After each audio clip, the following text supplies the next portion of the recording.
রাঙ্গুনিয়াতে বিশাল একটি প্রতিযোগিতা শুরু হয়েছে। সেই প্রতিযোগিতা কিসের প্রতিযোগিতা? নমিনেশনের প্রতিযোগিতা।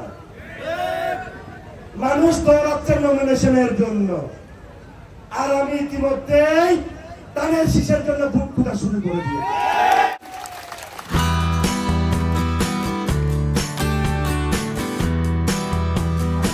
আমার নেতা তারেক রহমানের নেতৃত্বে, আমাদের নেত্রী খালেদা জিয়ার নেতৃত্বে ইতিমধ্যে আপনাদেরকে সাথে নিয়ে রাঙ্গুনিয়ার আনাচে কানাচে, পাহাড় পর্বত, লোকালয়ে, হাটে বাজারে আমি আমার প্রিয় নেতা তারেক রহমানের পক্ষ হয়ে 31 দফা বাস্তবায়নের জন্য লিফলেট নিয়ে যাচ্ছি।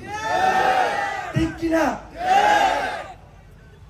আমি রাঙ্গুনিয়ার এপার প্রান্ত হতে ওপার প্রান্ত পর্যন্ত ধানের শীষের জন্য ইতিমধ্যে ভোট চাওয়া শুরু করে দিয়েছি।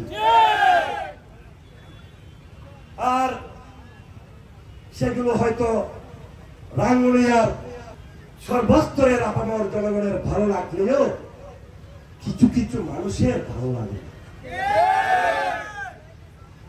যাদের ভালো লাগে না তাদের উদ্দেশ্যে কয়েকটি কথা বলতে চাই।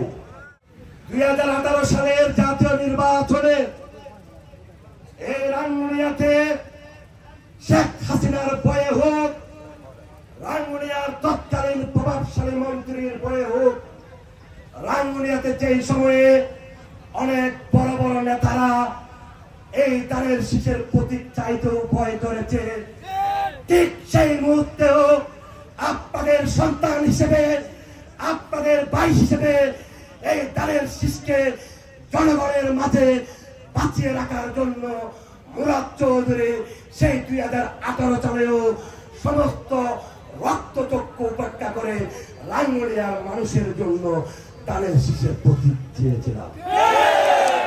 নাকি ভুল আছে? ভুল আছে?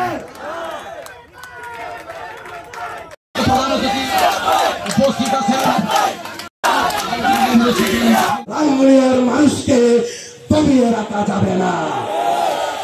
এই রাঙ্গুনিয়ার মানুষ যাকে পছন্দ, এই রাঙ্গুনিয়ার মানুষের সুখে দুঃখে, রাঙ্গুনিয়ার গণমানুষের পাশে, রাঙ্গুনিয়ার তরুণ সমাজের পাশে, রাঙ্গুনিয়ার আমার মুরব্বীদের পাশে, রাঙ্গুনিয়ার কৃষক, শ্রমিক, ছাত্র জনতা, মেহনতি মানুষের পাশে যে সমস্ত প্রতিহিংসা, প্রতিশোধ মুক্ত হয়ে ভালোবেসে নিজের বুকে আবদ্ধ করতে পারবেন, সেই নেতাকে ইনশাআল্লাহ রাঙ্গুনিয়ার মানুষ আগামীতে জাতীয় সংসদে পাঠাবে।